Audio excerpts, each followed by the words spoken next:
ಇನ್ನೊಂದು ವಿಚಾರ ಅಕ್ಕ, ನಾವು ನಾಳೆನೇ ಹೊಸ ಮನೆಗೆ ಶಿಫ್ಟ್ ಆಗ್ತಾ ಇದ್ದೀವಿ. ನೀವೊಬ್ಬರೇ ಈ ಮನೇಲಿ ಆರಾಮಾಗಿರ್ಬೋದು, ಏನು ಯೋಚನೆ ಮಾಡೋಷ್ಟಿರಲ್ಲ.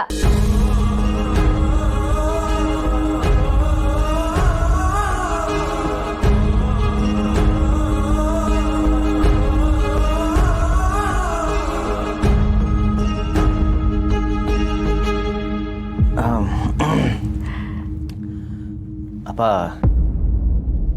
ಅದೇ ಸಿಂಚನ ಹೇಳಿದ ಹಾಗೆ ನಾಳೆನೇ ಆ ಮನೆಗೆ ಶಿಫ್ಟ್ ಆಗ್ತಾ ಇದ್ದೀವಿ.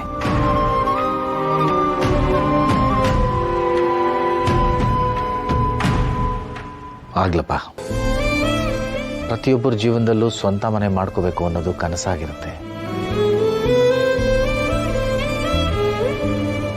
ಆ ಕನಸು ನಿಮಗೆ ಚಿಕ್ಕ ವಯಸ್ಸಲ್ಲೇ ಸಿಕ್ಕಿದೆ.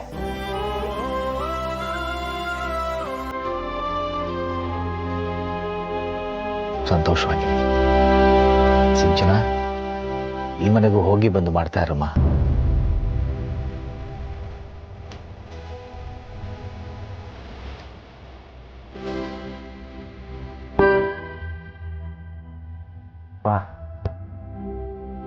ಅದು ಅಮ್ಮ, ನೀವಿಬ್ರು ಇದೇ ಮನೇಲಿದ್ರೆ ಪಾಪ ಅಣ್ಣಂಗೆ ಸ್ವಲ್ಪ ಹೊರೆ ಆಗತ್ತೆ.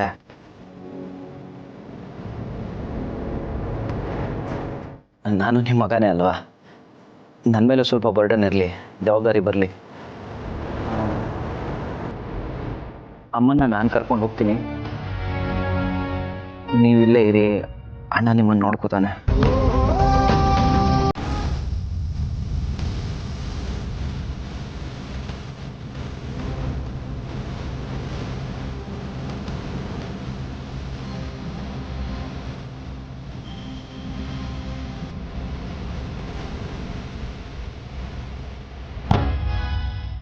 ಯಾಕಪ್ಪ ಹರೀಶ? ಹೇಳಿದ್ನಲ್ಲಮ್ಮ, ಅವನಿಗೆ ಸುಮ್ಮನೆ ಬರ್ಡನ್ ಆಗತ್ತೆ.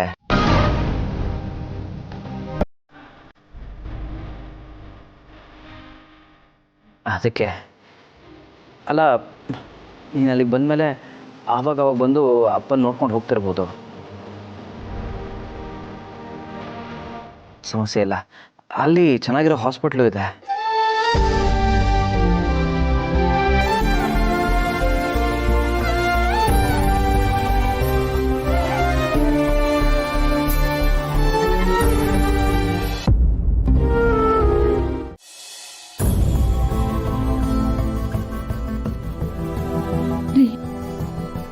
ಮಕ್ಕಳು ಈ ಥರ ಅನ್ಕೊಂಡಿದ್ದಾರೆ ಅಂತ ನನಗೂ ಒಂದು ಮಾತು ಹೇಳಿಲ್ಲ ರೀ.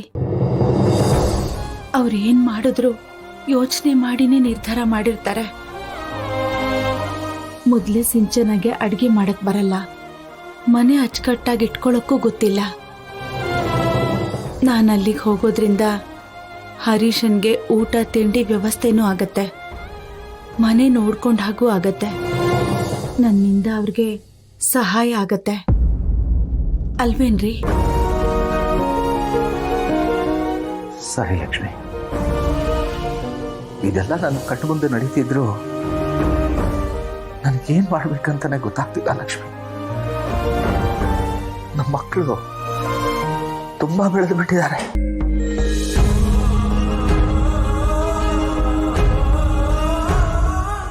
ಸರಿ ನೋಡು, ನನ್ನ ಬಗ್ಗೆ ನೀನೇನು ಚಿಂತೆ ಮಾಡಬೇಡ. ವೀಣಾ ಇದ್ದಾಳೆ, ನಾನು ನೋಡ್ಕೋತಾಳೆ. ನಾನು ನೋಡಬೇಕು ಅಂತ ಅನ್ಸಿದ್ರೆ ಒಂದು ಫೋನ್ ಮಾಡು ಲಕ್ಷ್ಮಿ, ಅರ್ಧ ಗಂಟೆನಲ್ಲಿ ನೀನು ಮುಂದಿರ್ತೀನಿ.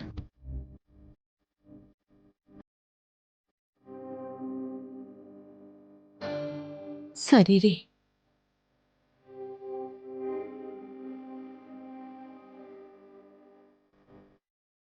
ಎಂಥ ಪರಿಸ್ಥಿತಿ ಬಂತು ಲಕ್ಷ್ಮಿ. ನಮ್ಮ ಮಕ್ಕಳೇ ನಮ್ಮನ್ನು ದೂರ ಮಾಡ್ತಿದ್ದಾರೆ. ಬೇರೆ ಏನಾದರೂ ಹಾಕಿದ್ರೆ ಸಹಿಸ್ಕೊಂಡ್ಬಿಡ್ತಾ ಇದ್ದೆ. ನಿನ್ ಬಿಟ್ಟು ನಾನು ಹೇಗಿರ್ಲಿ ಲಕ್ಷ್ಮಿ, ನಿನ್ನ ಬಿಟ್ಟು ನಾನು ಹೇಗಿರ್ಲಿ? ರೀ, ಮಕ್ಕಳಿಗೆ ನಮ್ಮ ಒಪ್ಪಿಗೆನ ತಿಳಿಸ್ಬಿಡೋಣ. ಮದ್ವೆ ಆಗಿ ಇಷ್ಟು ವರ್ಷ ಆದ್ರೂ ನಿಮ್ಮಿಂದ ಹೀಗೆ ದೂರ ಆಗ್ತೀನಿ ಅಂತ ನಾನು ಅನ್ಕೊಂಡಿರ್ಲಿಲ್ಲ ರೀ.